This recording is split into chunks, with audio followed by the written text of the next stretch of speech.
All right, guys. Welcome once again. It's Hillbro today. It's Hillbro today.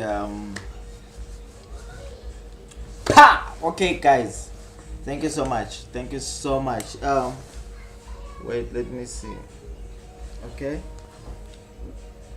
All right, guys. Okay.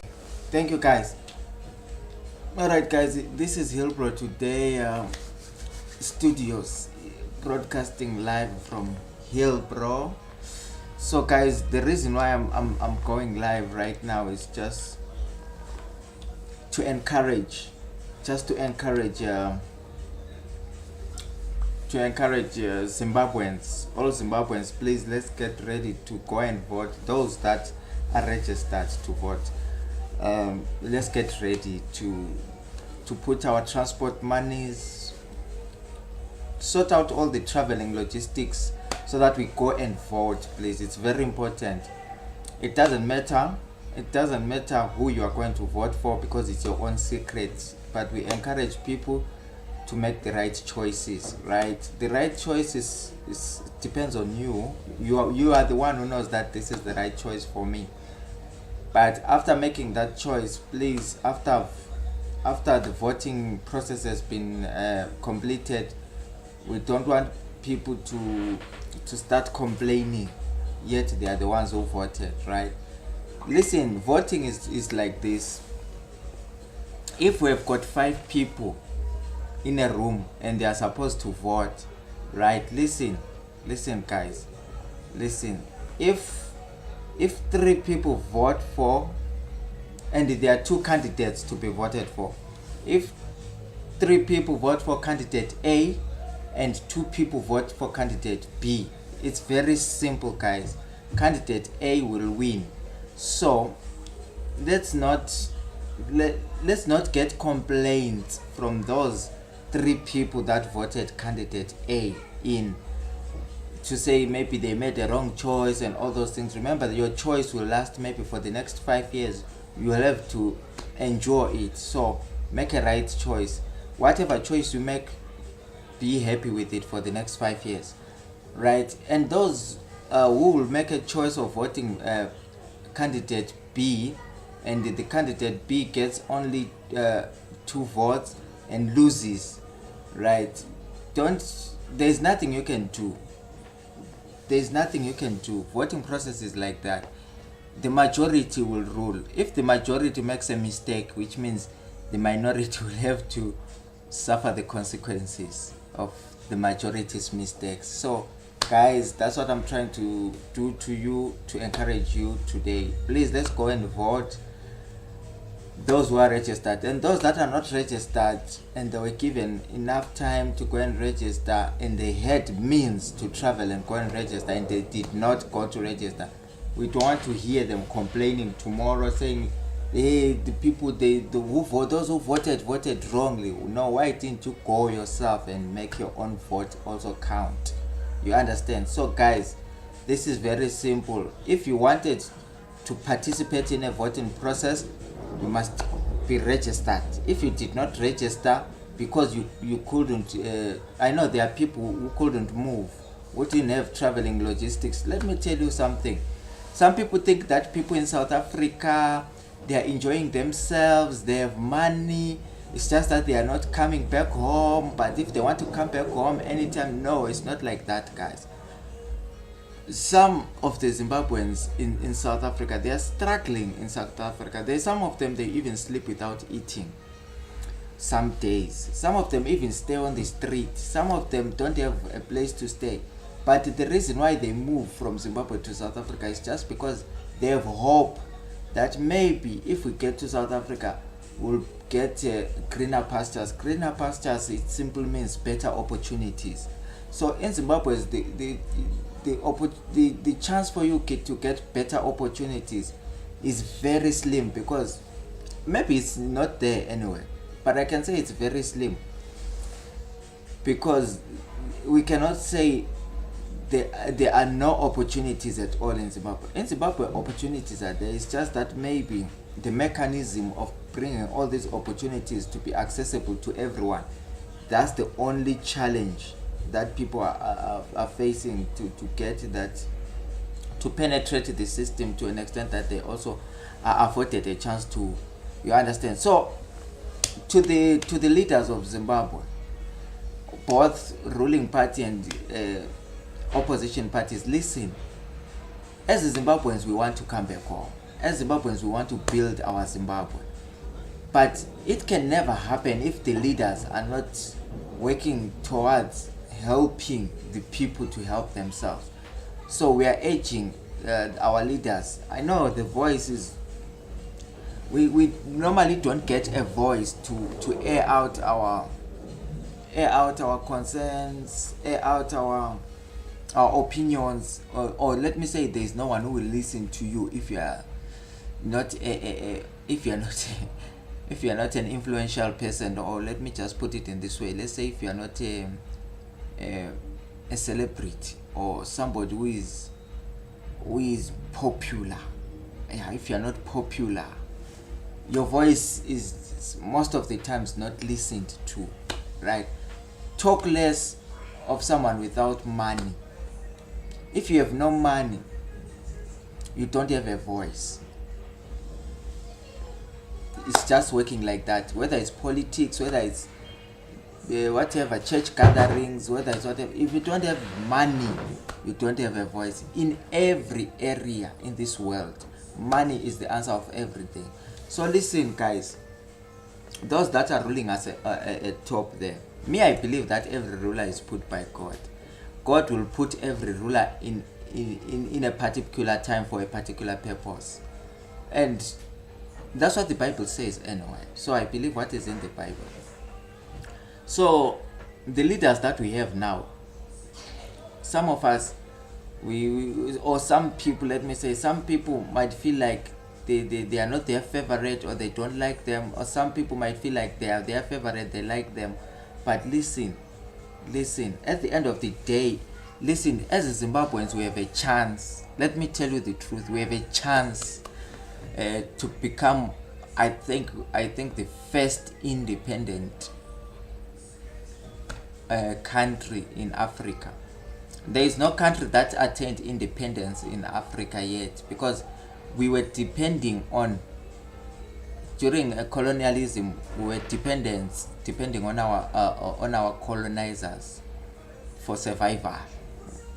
After the so-called independence, I like it in South Africa when they say 1994, they got freedom. Freedom and independence are two different things. Okay, let me give you a very clear example. If you have got a child, and this child is 9 years old, you take this child and you give this child freedom to do whatever she wants to do. The child can go out clubbing, the child can go out and sleep outside the house and come tomorrow, sleep by a friend's place. If you just give the child freedom to do anything what they want, they are free to do whatever they want to do. That does not mean they are independent, because at the end of the day, whatever they do freely, they come back home to their parents, of which they are depending from. So they will come back to their parents for dependency, to come and bath, to come and eat, and at the end of the day, they will wait for their parents again to pay their school fees. So we are depending, if you are 9, we are depending on our parents for survival. Our parents can give us freedom. You know, there are some kids who are not given freedom to go and play with their friends. So there are some parents who will say, it's a weekend, you can go and play with your friends, sleep by your friend's place, you will come back Sunday evening when you are preparing to go to school on Monday. There are such parents who will give their children freedom to go on a weekend to visit their friend's place and all those things. Then we have got parents who will say, no, my child, you are not going anywhere. It's a weekend, stay at home. You cannot go and sleep by your friend's place. So they are not giving that child freedom to go, right? But that child is still a dependent. Even the one who is given freedom is still a dependent. You understand what I'm trying to say? So in Africa, most African countries, they were lied to. They were told that 1980 Zimbabwe got its independence. No, we were not independent.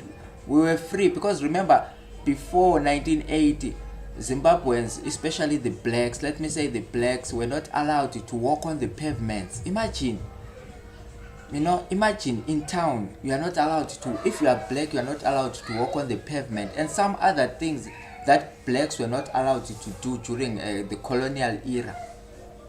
So 1980 came. So what we were given is freedom. Now we are free also to walk on those pavements. We are free, but we were never independent. But we were lied to and told Zimbabwe was attained its independence in 1980. Listen, in 1980 we didn't attain any independence because we were still depending on our former colonizers. They were controlling the means of production, and you understand what I'm saying. Without Britain being involved, we couldn't stand on our own. You understand? It's not like when we got freedom in 1980, we unplugged from depending on Britain and stood alone. It's like there was an agreement that was made in Lancaster that, guys, we're gonna continue staying together in this country. Now we are free also to go to Thomas Mickle's stores. You are free now to go to the there were nice stores those days.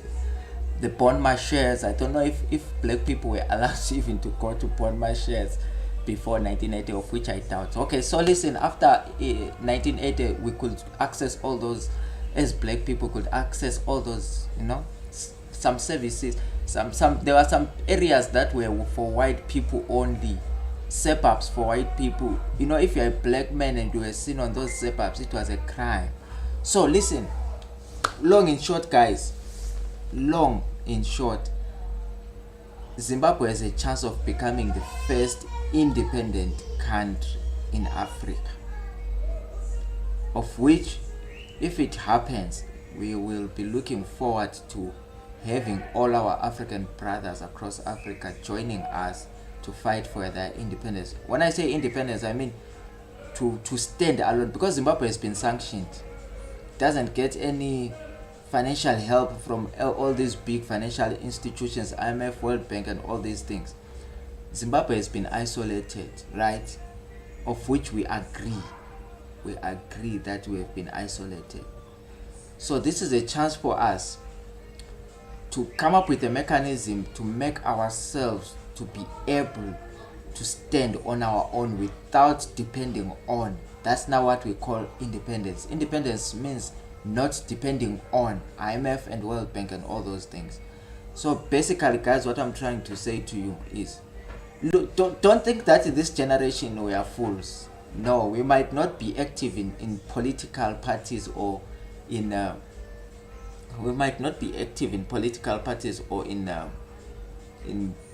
political positions, but the truth about us, this generation, is that we are aware of what is happening and we know how to fix the country. A time will come where we don't want to use violence, as young people know. We don't want to resort to violence, but a time will come where we will have to engage with the political leaders, and that time is very close. It's gonna happen. We'll have to approach these political leaders, to sit down with them. Let's stop competing a black man against a black man. That thing will never take us anywhere.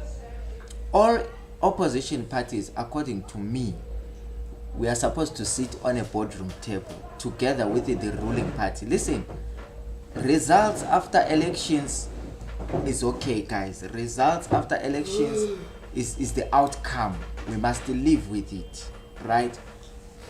But after the election has been completed, election process, we must sit down on a boardroom table, congratulating those that have won, give each other high five, high 10, and planning together, both those that were opposing and those that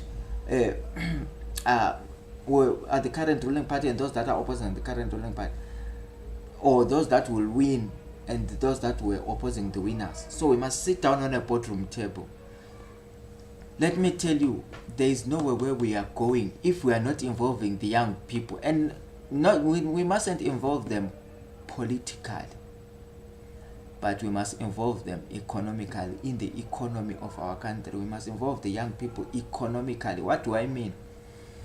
We have got strategies that we have as young people, that if this strategy is used and used perfectly without any compromise, our economy will grow, and it will grow to an extent that even those that are oppressing us or those that are sanctioning us, they will see that their sanctions are not working against us, and they will start to come to beg us to include them in the same economy that we are going to build. So guys, don't worry, it's all about time. Some of the things were created by God to happen. There are some things that have happened that we cannot stop them. But listen to what I'm telling you. A time will come where we will sit down as Zimbabweans on a boardroom table and say, okay, it doesn't matter who won the election. You are winning because you are giving yourself to volunteering to become a servant of the people, to serve the people. Actually, if you are a real servant of the people, even a salary you will not demand it. Let the people be the ones who are saying, but guys, let's give this guy a salary. He's serving us. Don't be the one who is saying, I want to be the president of the country, I want to be a member of parliament, and at the same time I demand my salary. No, that's not a servant. A servant of the people is someone who is giving his life to stand and help the people, to help stand for the people and help the people. The main goal of a servant of the people is to make sure that the people are sorted first before himself. Then if we put it in that way, then even the racing, people will not be racing to those positions, because they will be knowing that once you get in those positions, you don't have a salary, you are just a people's representative. So on those positions, I wish we could just put people who are willing to represent the people, not there for salary, not there for money, to be there as a servant of the people. Then the people are the ones who will say, okay guys, this guy is representing us well, let's give this guy a salary every month, and his salary must be so much, and this particular servant must not complain because he is volunteering to do the work of serving the people. If we put it in that way, then trust me, we will fix the country. Okay, but I know it's in this current world, it might be close to impossible, because no one will want to volunteer to go and work for them. Only if there are few people who can do that. People like us, we can volunteer. Say voluntarily, I can represent the people somewhere. You understand? As long as whatever I will be doing there is benefiting the people and building the nation. But the main purpose, if we fail to unite as the people, trust me, we are going nowhere. We are going nowhere as Zimbabweans. If we don't think there is a magic that will happen. If we don't, even if we give this country to another leader, if we as Zimbabweans we are not united, there is nowhere where we are going to go, unless if we surrender back to our former colonizers and say, okay, come and take control of our means of production, take control of our... Why should we expect foreign investors, or let me say private investors, to come from a foreign land to come in? Why is our expectation like that? That if we are talking about a private investor, we're talking about someone from overseas or someone from another country. Why can't we, the citizens of Zimbabwe, become the number one private investors?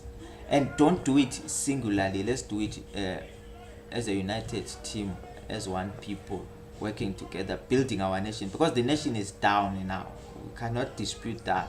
The nation is down and it needs to be built. Here we are building, guys. We need builders. We don't need dwellers. People will go and dwell there. We want people who go and build there. So guys, long and short, those who registered to vote, go and vote. Those who didn't register, don't go because you didn't register.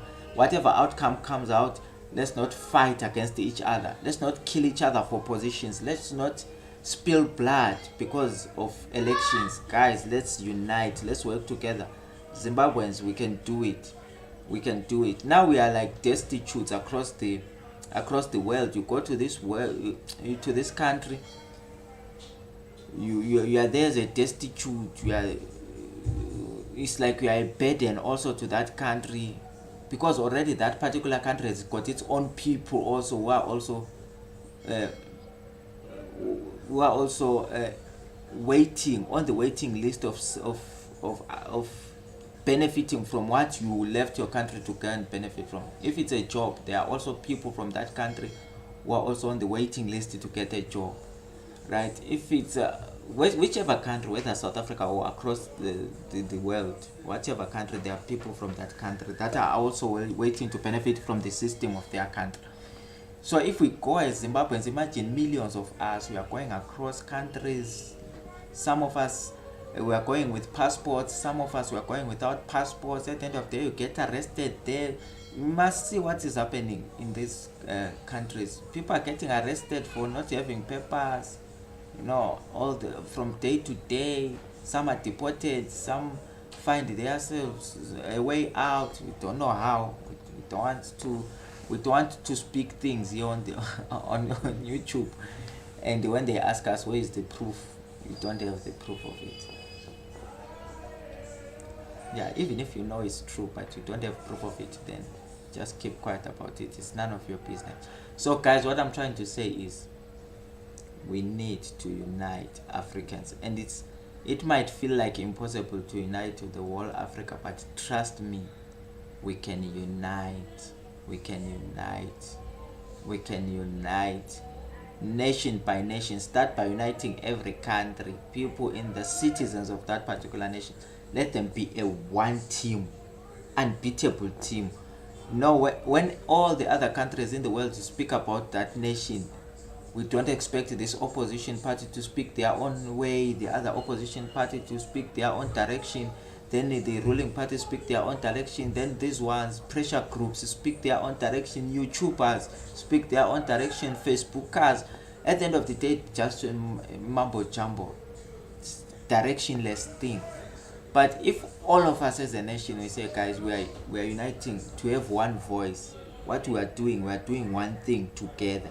Trust me, if anyone has a voice from overseas or wherever, the response they will get it from us. The response they will get it from, not from a person, but from us as a nation. We will stand we'll stand for each other, back to back. We'll protect each other and we'll build each other. All these jobs that people are looking for, leaving their countries, and we can create them. We can create them. Just give us 2 years. If we sit down on a boardroom table, we can revive the whole industry. The most important thing is to make the economy grow and make the people to be able to have these jobs and produce their own home domestic products and all these things. Forget about people that are oppressing us or people that are sanctioning us. It's their strategy of suffocating us. So if we pay attention to them, we will sink. Let's forget about them. Let's unite as a team and work together and make this thing a success, guys. So guys, long and short, that's it. Let's go and vote, guys, those that are registered, and let's do it peacefully. Whatever the outcome comes out, let's not fight. After the election, let's sit down on a boardroom table, all of us, the oppositions, the young people, the winners, and all the people. Let's sit down and have a plan, a national plan of solving our problems. Then we will move forward like that. So young people, please, let's participate in these voting processes. Old people, let's participate. Actually, all citizens that qualify to vote, let's participate in these voting processes. Let's not just give up and say, because imagine if someone says, because last year we voted and nothing happened, no jobs were created. Last year we voted, nothing happened. Oh, sorry guys about the glasses. The light from the computer is the light from the computer is going straight into my eye. So basically what we are saying, it's not like we are young people. We keep on saying young people, young people. We are old, guys. As long as you are above 30, you are a man, you are a woman. You are a big man, you are a big woman. I know from 18 years going up, people are adults, but when we talk about 30-year-olds going upwards, those are mature people, mature adults, you know. I'm not saying those are below 30 are not mature, but I'm saying if you are 30 and above, you are more mature than those that are below. In age, I'm talking about in age, not in, I mean in age. So you can find a 30-year-old also is not mature in mind. But what I'm saying is, as adults as we are, 30 years and above, and those that are 18 and above, together we can bring this country to its not even former glory. We're no longer focusing on former glory. Former glory is nothing. We can bring it to its new glory. When you talk about new glory, we are talking about the glory that has never been there. What you thought was glory before, we can make a much bigger glory than that. So guys, I don't want to waste your time on YouTube and speak for hours, but the information that I'm giving you guys is, guys, let's go and vote. Let's go and vote. Let's go and vote. Let's not waste time. Okay. Okay, Zimbabwe elections. Alright guys, see you on my next video. Please, I forgot to tell you, please subscribe. we need subscribers. Subscribe, like this video. Oh, click that bell as well. Like and comment and share. Make this video to go out to as many people as possible. Please guys, let's keep on pushing. I'll be back very soon with another video. Me, I will be going live, guys. And if you know that you want to go live together with me, okay guys, if you want to be live on this channel with me to discuss, to share your ideas, please, you know what to do. You know what to do. I think it's far much better. It's far much better to live. Yeah, I'm on live, guys. I'm on live. It's far much better for you guys to WhatsApp me. Yes, I'm sorry about that. It's far much. Okay, guys. You know these home studios, guys. All right, guys. These home studios. You are at home and you are at the studio at the same time. You get noise from here. And 4 video, 3 video every day. So people when they make money, they want 1 video. Guys, listen. I prefer you to WhatsApp me. I'm about to close the live, guys. Please WhatsApp me, guys. South African number, it's +27. Yeah, +27 78 268 9313 +27 78 268 9313. So guys, I'll see you on my next video. Please like, subscribe, hit that bell and share and comment. Thank you guys. Thank you so much. Bye bye.